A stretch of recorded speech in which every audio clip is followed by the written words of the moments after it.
அஸ்ஸலாமு அலைக்கும்.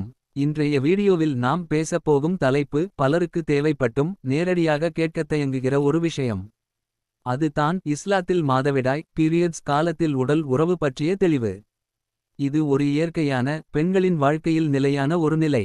ஆனால் அந்த நேரத்தில் கணவன் மனைவி இடையேயான உறவின் எல்லைகள் குறித்து இஸ்லாத்து நமக்கு தெளிவான வழிகாட்டுதலை வழங்குகிறது.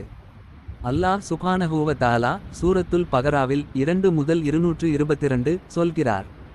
அவர்கள் உன்னிடம் மாதவிடாய் பற்றி கேட்கிறார்கள். கூறு, அது ஒரு துன்பம் தரும் நிலை. ஆதா. அதனால் அந்த நாட்களில் பெண்களை விட்டு விலகுங்கள். அவர்கள் தூய்மையடைந்த பின் அல்லாஹ் உங்களுக்கு நிர்ணயித்த வழியில் அவர்களிடம் செல்லுங்கள். இதன் பொருள் என்ன? பீரியட்ஸ் என்பது பெண்கள் சோர்வடையும் சுகாதார ரீதியாக ஓய்வு தேவைப்படும் ஒரு நேரம். அதனால் அந்த நாட்களில் புணர்ச்சி உடல் உறவு வைக்க கூடாது என்று இஸ்லாம் கண்டிப்பாக தடை செய்கிறது. இது பெண்களை துன்பத்திலிருந்து காப்பாற்றும் ஒரு கருணை நிறைந்த கட்டளையாகும். ஆனால் இதில் கவனிக்க வேண்டியது என்னவென்றால், அன்பு காட்டுவது பேசுவது அருகில் இருக்குவது எல்லாம் தடை அல்ல.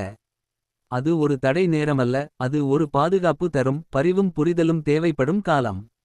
பீரியட்ஸ் முடிந்த பின் அவர்கள் குசுல் குளியல் எடுத்த பின் தான் மீண்டும் உறவுக்கு அனுமதி தரப்படுகிறது. இது தூய்மையும் ஒழுக்கமும் மையமாகும் ஒரு கட்டளை. இது ஒரு கட்டுப்பாடு அல்ல, உண்மையில் இது ஒரு மரியாதை தூய்மை மற்றும் அன்பின் அடையாளம். ஒரு கணவன் மனைவியின் நிலையை புரிந்து மரியாதை செய்யும்போது அதுவே உண்மையான பாசம். இஸ்லாத்து நமக்கு அந்த சிந்தனையைத்தான் வளர்த்துக் கொடுக்கிறது. இந்த விளக்கம் உங்களுக்கு பயனுள்ளதாக இருந்ததா? அப்படியானால் வீடியோவை லைக் பண்ணுங்க, ஷேர் பண்ணுங்க, சப்ஸ்கிரைப் பண்ண மறந்திடாதீங்க. வஸ்ஸலாமு அலைக்கும்.